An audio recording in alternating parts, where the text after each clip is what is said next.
Star Wars Episode 4, A New Hope, is the story of David versus Goliath. This is probably an obvious realization, but I came to it flying home from vacation the other day on the airplane. I'm watching A New Hope. The scene that just triggered the light bulb is when Luke is in that debriefing. After they get the plans for the Death Star to the rebellion, they're talking about, you have to hit this vent. It's so small, but if we could just hit this vent, it will create the chain reaction that will destroy the entire Death Star and bring the whole thing down.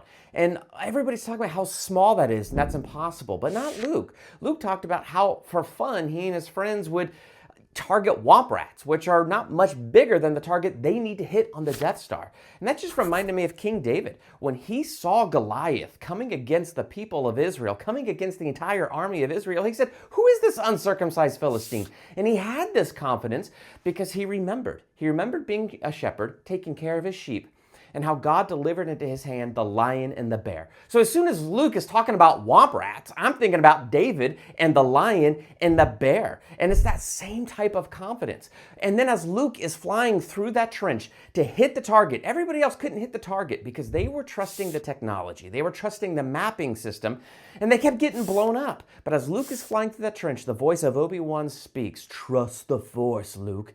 So he does. He puts down the guidance system, he trusts the Force, and he hits the vent, and it blows up the entire Death Star. It's the scene where David stands before Goliath, and he says, "You come at me with your spear, your sword, your armor, and all of this, but I come at you in the name of God." And when he put his trust in God and he threw that stone, it was the chain reaction. Took down that giant, and they won. It's just one of those things. It just occurred to me, A New Hope is the story of David versus Goliath.